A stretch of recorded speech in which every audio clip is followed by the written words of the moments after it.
Saya memaparkan materi terkait peraturan perundang-undangan di bidang pangan olahan. Tadi sebagaimana di pembuka, bisa langsung slide saya ya.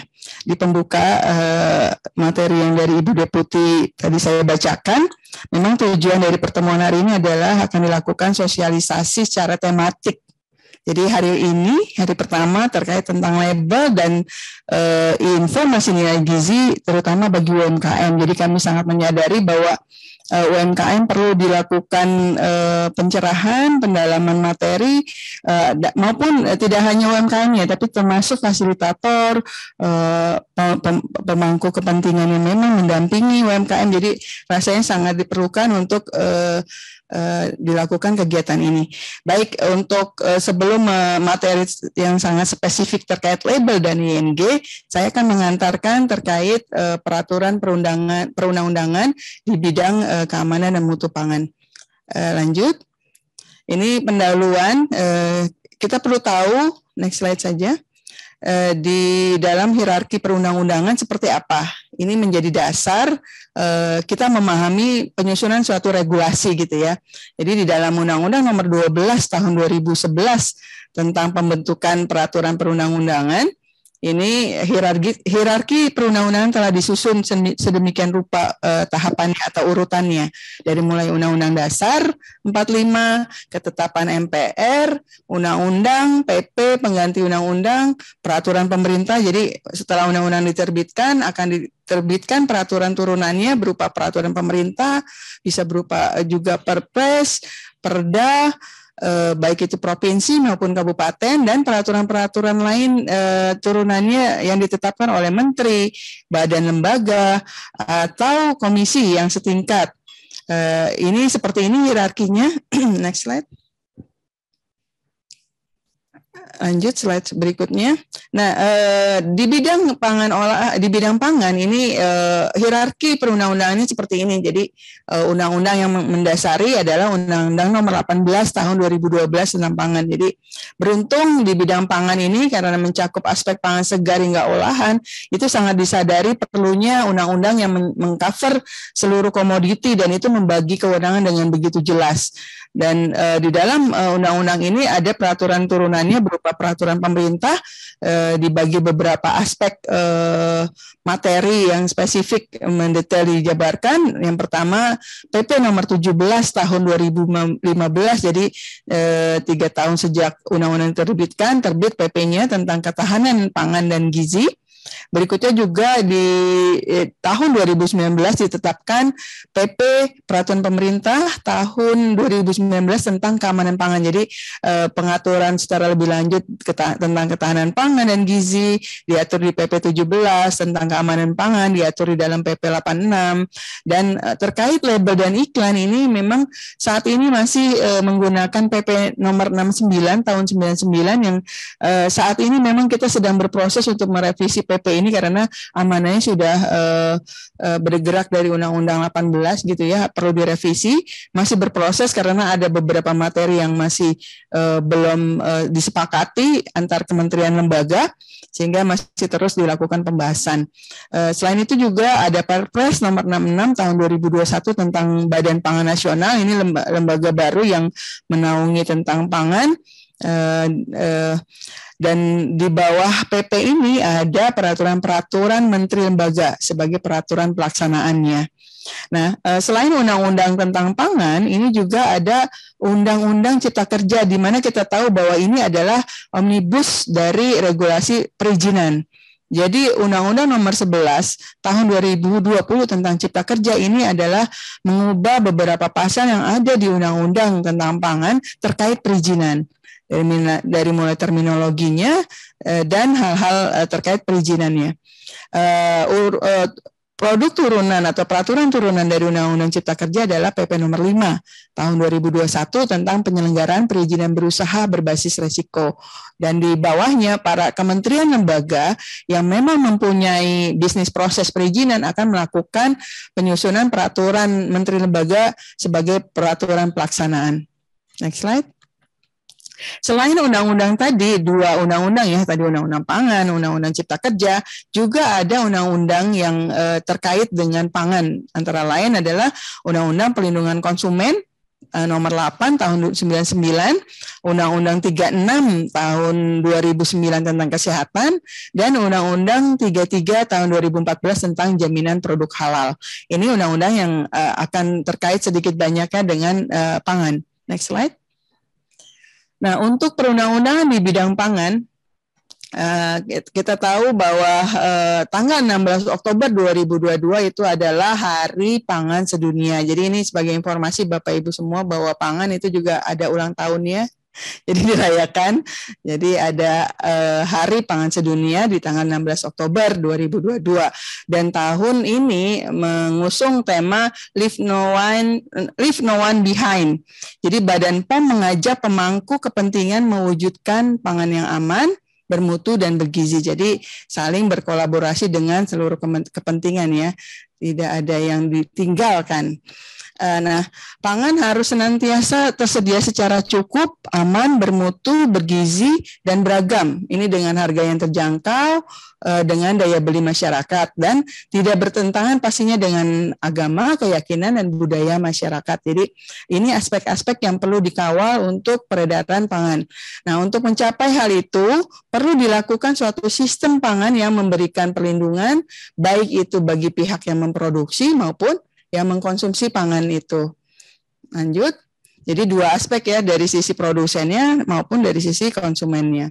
Nah, di dalam ini informasi bahwa undang-undang tentang pangan dan undang-undang tentang cipta kerja ini telah disahkan dan diundangkan. Jadi kalau undang-undang pangan itu tanggal 18 November 2012, Bapak Ibu sekalian, isinya ada 18 bab dan ada 154 pasal. Sementara kalau untuk Undang-Undang Cipta Kerja ini disahkan dan diundangkan pada tanggal 2 November 2020 dan terdiri dari 15 bab serta 186 pasal. Nah, dalam melakukan penyelenggaraan pangan ini di dalam Undang-Undang Pangan diatur asas-asas yang harus dipenuhi dari mulai kedaulatan hingga keadilan yang harus dipenuhi oleh dalam penyelenggaraan pangan. Nah, dan ini dilakukan untuk memenuhi kebutuhan dasar manusia yang memberikan manfaat pastinya secara adil, merata, berkelanjutan, berdasarkan kedaulatan pangan, kemandirian pangan, dan ketahanan pangan. Jadi aspek-aspek yang tertuang di dalam asas-asas yang tertuang di dalam undang-undang ini harus menjadi mendasari penyelenggaraan pangan.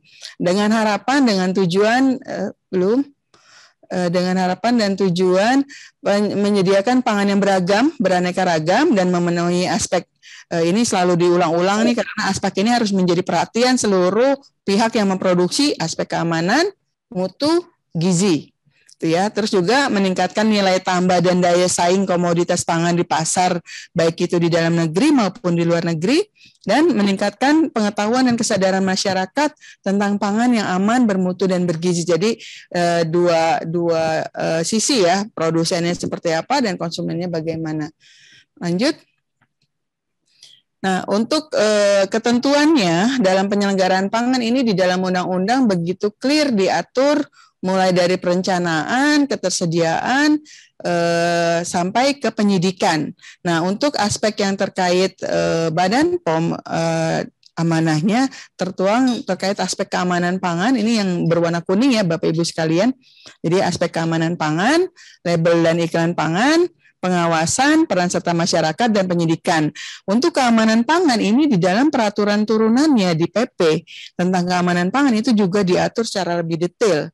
Aspek apa saja gitu ya yang perlu dikawal dalam penyelenggaraannya. Yang pertama, aspek sanitasi pangan di mana diatur terkait cemaran, BTP di sana juga diatur, bahan tambahan pangan, produk rekayasa genetik, iradiasi pangan, kemasan pangan, jaminan keamanan dan mutu pangan, dan jaminan produk halal bagi yang dipersyaratkan. Jadi di dalam undang-undang diatur amanah tentang keamanan pangan dan dituangkan secara lebih detail di dalam PP-nya terkait aspek-aspek ini. Berikutnya tentang label dan iklan pangan.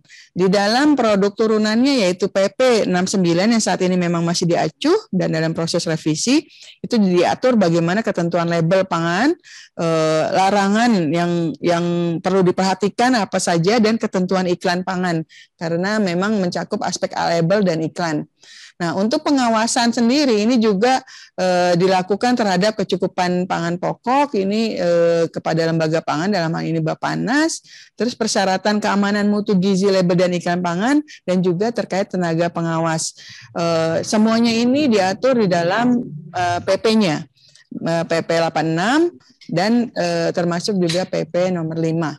Lanjut. Nah, terkait pengaturan cemaran, jadi kita mulai bergerak terhadap isi substansi dari PP-nya ya, dari Peraturan Pemerintah nomor 86 tentang keamanan pangan. Di dalam ketentuan tentang pengaturan cemaran ini dituangkan di dalam pasal 69 bahwa pengaturan cemaran ini dilakukan dalam rangka penyelenggaraan keamanan pangan terkait sanitasi pangan. Jadi korelasi sanitasi dimaksud adalah dalam hal pengaturan terkait cemaran, di mana kita tahu sanitasi pangan ini adalah upaya untuk menciptakan atau mempertahankan kondisi pangan yang sehat, higienis, dan bebas dari bahaya. Bahaya kita tahu ada 3 ya, cemaran biologi, cemaran kimia, dan cemaran fisik atau benda lainnya. Nah, di dalam PP ini juga diatur sedemikian rupa tanggung jawab masing-masing, dalam hal ini selaku produsen ya, setiap orang yang menyelenggarakan ini berarti produsen yang memproduksi pangan ya, baik produsen, distributor, importer dan sebagainya, yang intinya melakukan proses jual beli pangan ini. Setiap orang yang menyelenggarakan kegiatan atau proses produksi, penyimpanan pangan, pengangkutan pangan, dan atau peredaran pangan wajib. Nih ada kata-kata wajib, jadi memang harus menjadi perhatian Bapak Ibu sekalian selaku produsen maupun distributor ya. Pertama adalah memenuhi persyaratan sanitasi. Itu penegasan. Nanti kita cari tahu persyaratan sanitasi itu apa aja sih gitu ya. Terus menjamin keamanan pangan dan atau keselamatan manusia. Nah, di dalam pasal ini tadi pasal 71 ayat 2 ya. Di dalam pasal 4 ayat 2 di PP 86 itu tadi di Undang-Undang Pangan, di PP-nya dipertegas lagi. Yang dimaksud memenuhi persyaratan sanitasi itu apa sih? Yang pertama adalah menghindarkan penggunaan bahan yang dapat mengancam keamanan pangan di sepanjang rantai pangan. Jadi perlu dicermati Bapak Ibu sekalian yang memproduksi pangan maupun yang mendistribusikan pangan, ini pastikan menghindari dari bahan-bahan yang bisa membahayakan keamanan pangan di seluruh rantai pangan. Yang berikutnya adalah memenuhi persyaratan cemaran pangan. Jadi pastikan pangan yang diproduksi tidak tercemar. Nanti materi kedua, hari kedua ya akan membedah secara lebih detail tentang aspek keamanan pangan. Salah satunya adalah tentang cemaran pangan ini. Mengendalikan proses di sepanjang rantai, jadi perlu dipastikan di seluruh rantai prosesnya itu dikendalikan supaya terhindar dari penggunaan bahan-bahan yang bisa membahayakan gitu ya. Terus penerapan sistem ketertelusuran pangan ini juga harus diperhatikan dalam proses persyaratan sanitasi, mudah telusur kalau ada apa-apa gitu ya yang terjadi. Mencegah penurunan atau kehilangan kandungan gizi pangan ini juga penting untuk dicermati, karena kan aspek yang perlu dilihat adalah tidak hanya aspek keamanan gitu ya, mutunya juga dan gizinya juga. Nah, untuk persyaratan cemaran itu ada amanahnya di dalam pasal 5 PP 86 ditetapkan oleh Kepala Badan untuk Pangan Olahan dalam Kemasan. Sementara untuk pangan olahan siap saji itu menjadi kewenangannya Kementerian Kesehatan.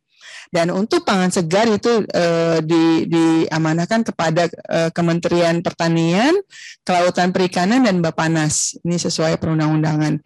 Nah, semua itu ditetapkan berdasarkan kajian resiko keamanan pangan. Slide. Nah, berikutnya bergerak tadi sanitasi, bicara cemaran. Sekarang kita bergerak ke pengaturan BTP. Jadi sesuai dengan amanah di Undang-Undang Pangan, sebelumnya mungkin perlu tahu bahwa BTP itu apa? Itu bahan yang ditambahkan ke dalam pangan untuk mempengaruhi sifat atau bentuk pangan. Jadi diperlukan dalam memproduksi suatu pangan. Misalkan pengemulsi suatu produk, kalau yang bentuknya cair padat, kalau tidak ada pengemulsi tidak akan membentuk suatu produk gitu ya. Itu contoh. Jadi bisa mempengaruhi sifat atau bentuk pangan. Nah, di dalam ketentuannya di Undang-Undang Pangan itu ada amanah bahwa setiap orang orang yang memproduksi, lagi-lagi nih produsen yang memproduksi pangan, yang akan diedarkan itu dilarang menggunakan BTP yang melampaui batas ambang maksimal yang ditetapkan. Jadi kita tahu bahwa BTP ini ada batas maksimum penggunaan untuk beberapa BTP yang punya konsen kesehatan gitu ya. Ada angka acceptable daily intake-nya berupa numerik, berupa angka yang dipastikan tidak terlampaui dalam asupan sehari. Oleh karena itu dia ada batas maksimumnya. Nah, pada saat melampaui batas ini menjadi larangan ya, harus menjadi perhatian para produsen dalam menggunakan BTP.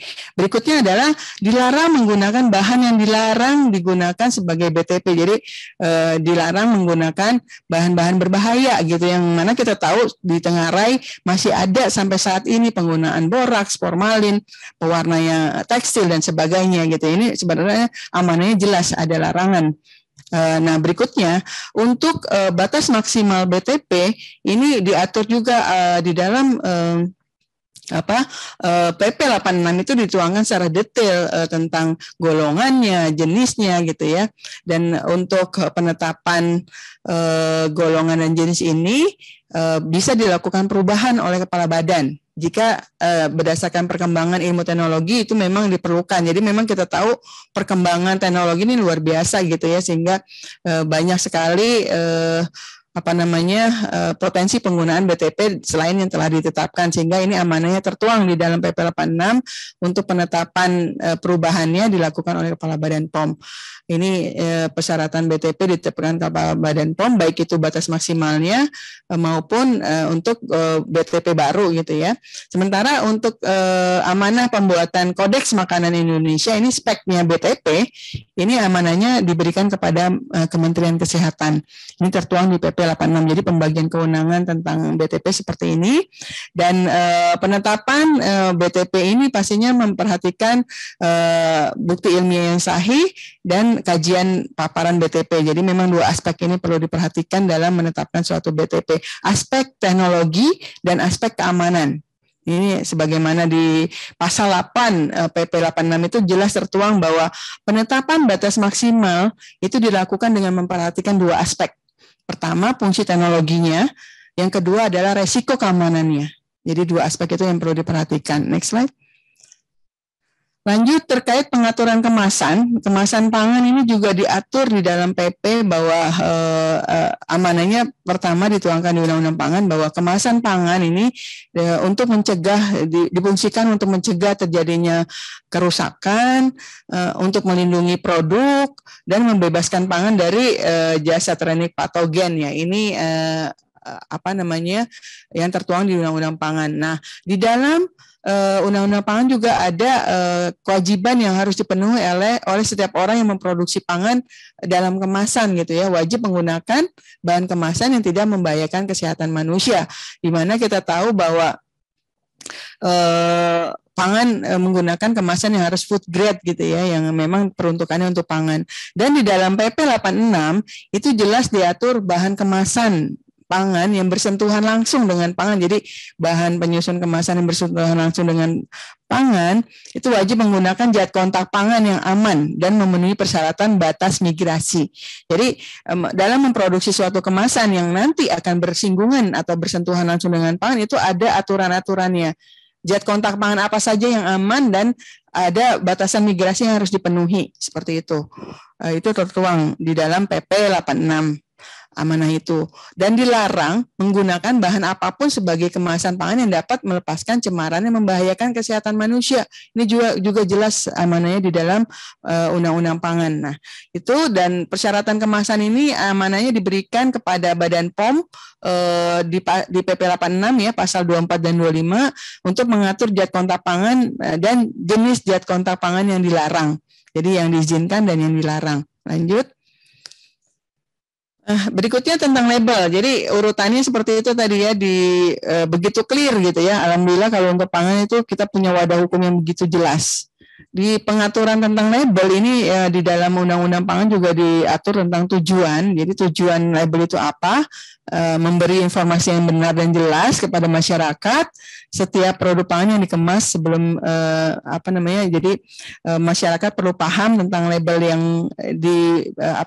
produk yang dibelinya gitu, yang dikonsumsinya dengan membaca label, informasi yang benar dan jelas terkait asal, keamanan, mutu, gizi, dan keterangan lain yang diperlukan. Saya sih setelah ini pasti akan membedah habis tentang label. Dicermati Bapak Ibu sekalian, karena memang ini masih banyak kita dapati UMKM yang tidak paham bagaimana mendesain suatu label yang benar gitu ya, sesuai aturan. Kadang berlebihan dalam klaim dan sebagainya, perlu dicermati. Nanti sesi berikutnya akan ada materi yang lebih detail. Nah, kenapa perlu diterbitkan peraturan tentang label? Ini karena punya 3 kepentingan nih, aspek masyarakat, pelaku usaha, dan pemerintah.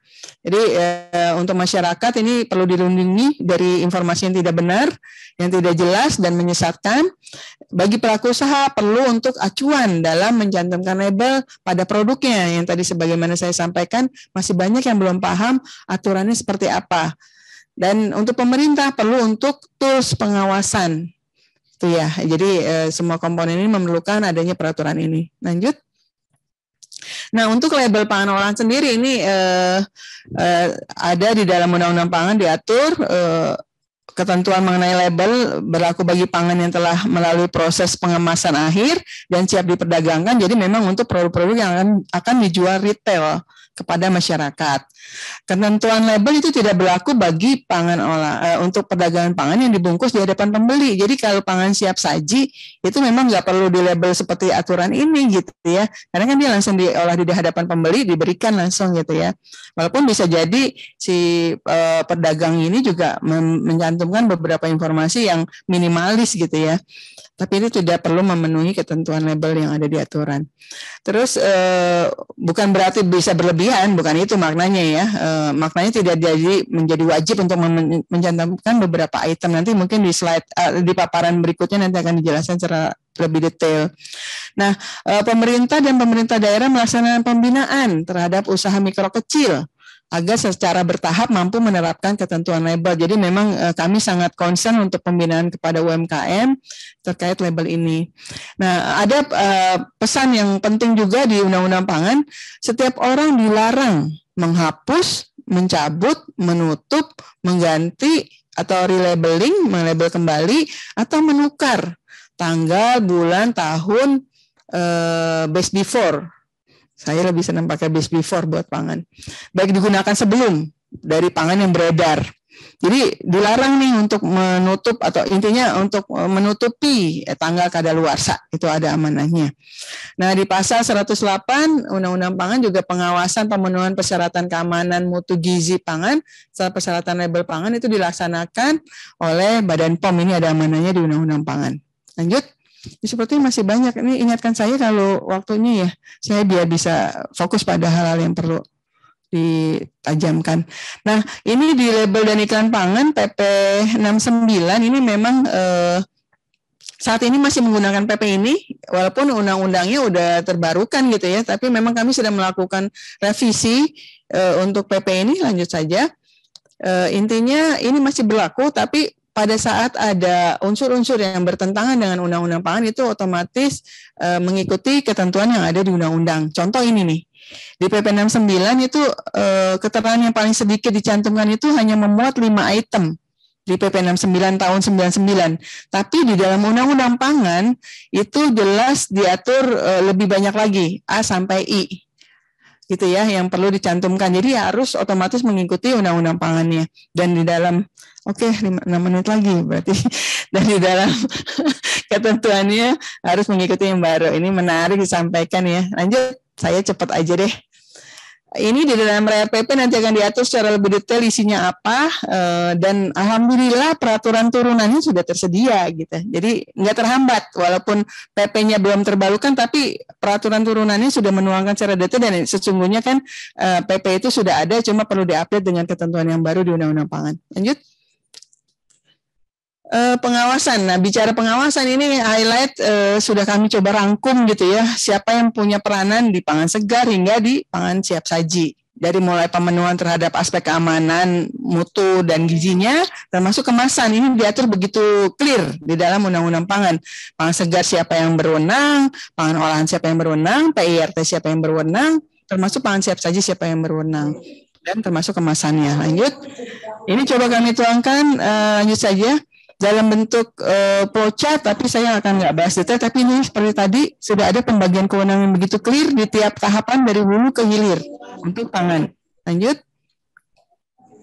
Ini sanksinya juga tertuang di dalam Undang-Undang Pangan, ada sanksi administratif. Lanjut.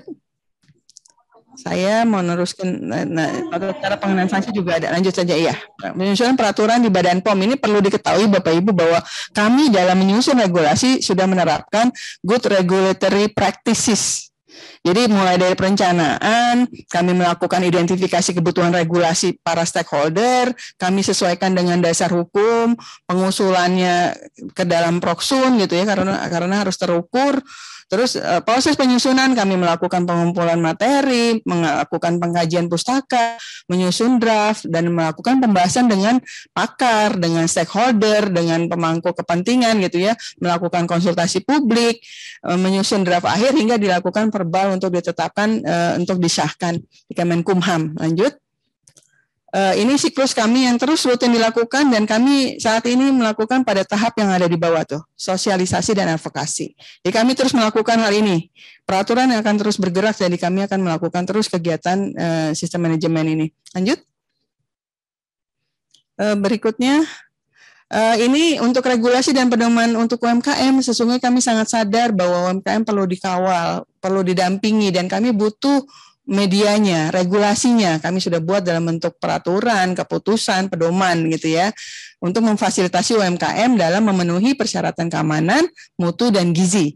Nanti materi berikutnya akan begitu detail membahas isi peraturannya. Lanjut.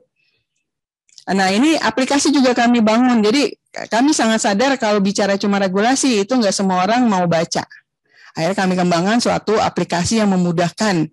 Ini nanti di sesi hari ini juga Bapak Ibu jangan kemana-mana karena ada satu sesi ngejelasin bagaimana nih menggunakan aplikasi untuk menetapkan informasi nilai gizi yang kita tahu saat ini pasti masih pada bingung gimana sih cara nentuinnya, nguji dulu kah, yang nguji orang labnya kah atau bagaimana, itu nanti kita diskusikan di materi berikut. Kami punya aplikasi cetak ING untuk UMKM maupun pelaku usaha lain ya, yang besar juga. Ini memudahkan para pengguna gitu ya, mengetahui cara mencantumkan informasi nilai gizi. Selain itu juga ada Ayo Cek BTP. Ini kami sadar bahwa UMKM juga atau siapapun lah ya, nggak cuma UMKM, siapapun ingin tahu yang boleh dipakai bahan tambahan apa sih di pangan ini gitu. Itu ada namanya Ayo Cek BTP. Mungkin besok materi Bu Desa perlu mensosialisasikan kembali tentang aplikasi ini ya Bu. Ini dua aplikasi ini. Lanjut. Sepertinya sudah terakhir penutup, jadi Bapak Ibu semua intinya kami sangat support dan untuk ketentuan perundang-undangan terkait pangan itu telah diatur secara lengkap dan komprehensif dari hulu ke hilir, from farm to table, melibatkan seluruh kementerian sesuai kewenangannya. Dalam penyusunannya juga kami sudah menerapkan cara regulasi yang baik, sehingga diharapkan bisa diimplementasikan ke seluruh stakeholder. Selain itu juga penyusunan berbagai pedoman dan aplikasi menjadi upaya untuk memudahkan UMKM dalam memenuhi persyaratan. Dan satu hal, kegiatan ini diharapkan menjadi sarana untuk membangun persamaan persepsi, untuk meningkatkan pemahaman dan menerapkan regulasi di bidang pangan olahan. Mungkin itu dari saya, mohon maaf bila dalam paparan ada hal yang kurang berkenan. Kami banyak media-media yang bisa diakses untuk bisa kita berdiskusi lebih lanjut tentang regulasi pangan olahan. Demikian, Assalamualaikum warahmatullahi wabarakatuh. Saya kembalikan ke Ibu MC.